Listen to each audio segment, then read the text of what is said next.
9월 29일입니다. 고린도 후서 3장 1절에서 18절까지 말씀 봅니다. 그리스도의 사도라라고 속이고 고린도 교회에 들어온 자들이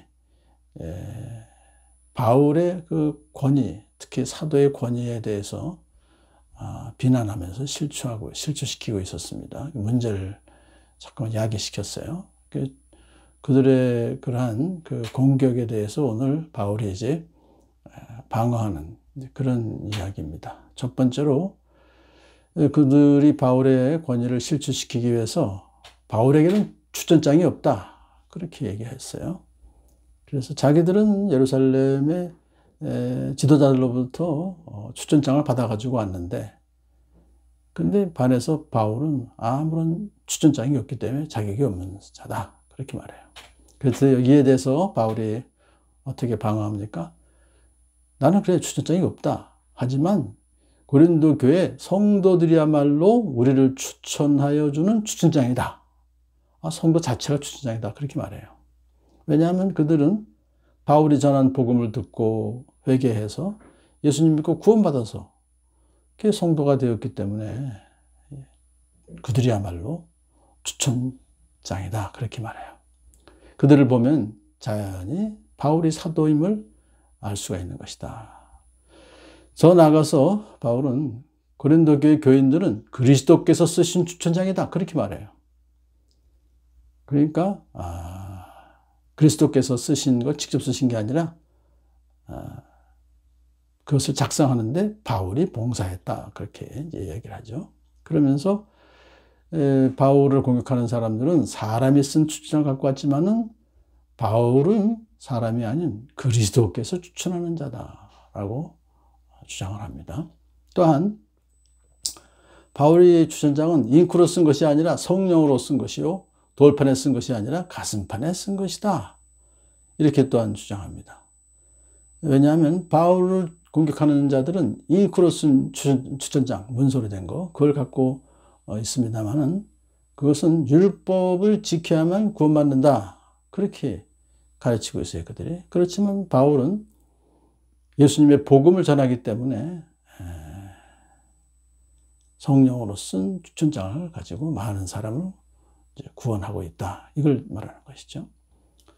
자, 이제 바울이 공격받는 두 번째 포인트는 뭐냐면, 그 상대방이 바울이 전하는 복음은 구원받기에 부족하다. 왜냐하면 모세의 옛 언약을 지켜야만 구원받는다, 그렇게 이제 가르치고 있습니다. 이 문제에 대해서 바울은 이제 자기는 새 언약의 일꾼이라고 밝힙니다. 새 언약의 일꾼이다. 그 얘기는 너희들은 옛 언약의 일꾼이다, 그런 뜻이죠. 하나님께서 우리에게 새 언약의 일꾼이라 되는 자격을 주셨다.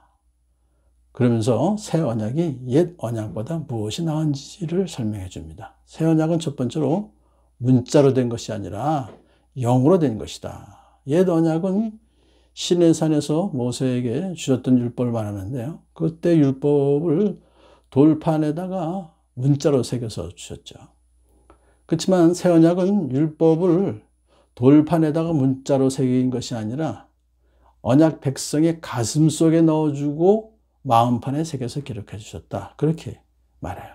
그래서 이 문자라고 하는 것은 사람을 죽이고 영은 사람을 살린다.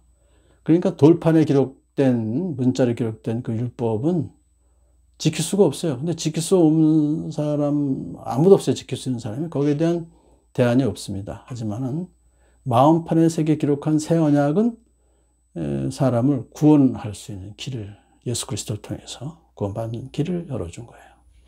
그러므로 옛 언약 아래에 있는 율법은 죽이는 역할만 한 것이지만은 이제 새 언약은 살리는 역할을 한다, 그렇게 해서 첫 번째 방어를 하고요. 두 번째로 새 언약이 옛 언약보다 더욱 영광스럽다, 그렇게 이제 비유를 해요. 돌판에다가 문자로 새긴 율법을 선포할 때에는 모세의 얼굴에 광채가 났었습니다. 죽음에 이르게 하는 직분에도 이러한 영광이 따랐는데 어찌하여 영의 직분에는 영광이 안 따르겠느냐? 더욱 큰 영광이 따를 것이다. 유죄를 선고하는 직분, 그 죄를 이제 드러내서 정죄하는 그런 직분이죠. 그것이 옛 언약이죠.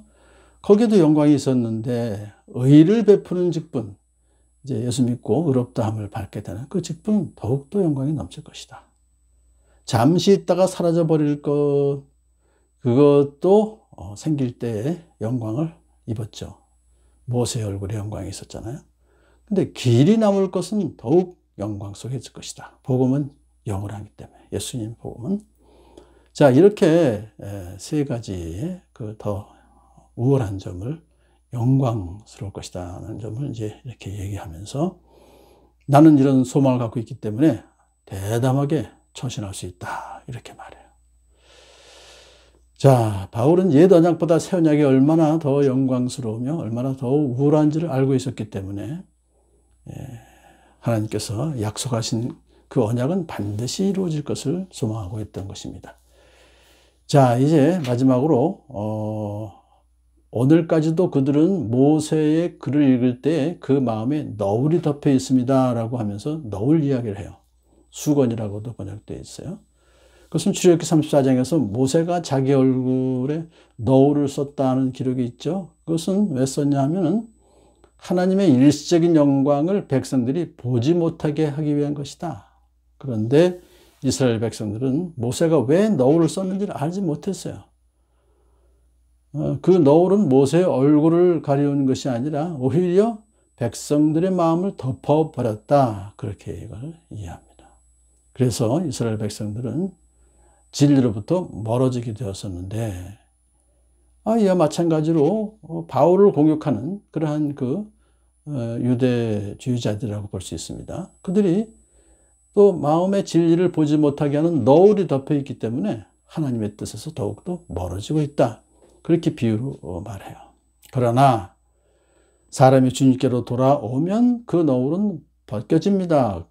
그 너울은 그리스도 안에서 제거되기 때문이다. 그랬어요.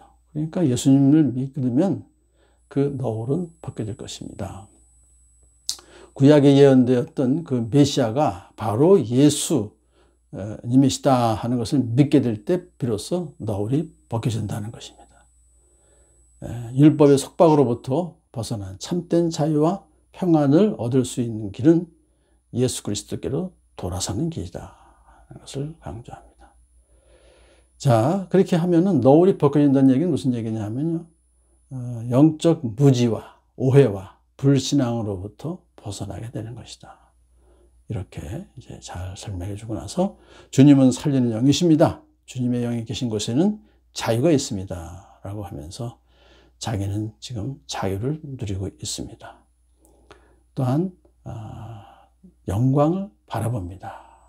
그렇게 얘기해요. 그래서 사실 우리 모든 성도들도 다 너울을 벗어버리고 주님의 영광을 바라보는 자들입니다. 이렇게 해서 우리 성도들도 바울과 같이 주님과 같은 모습으로 변화하여 점점 더 큰 영광에 이르게 되는 것을 우리는 믿습니다.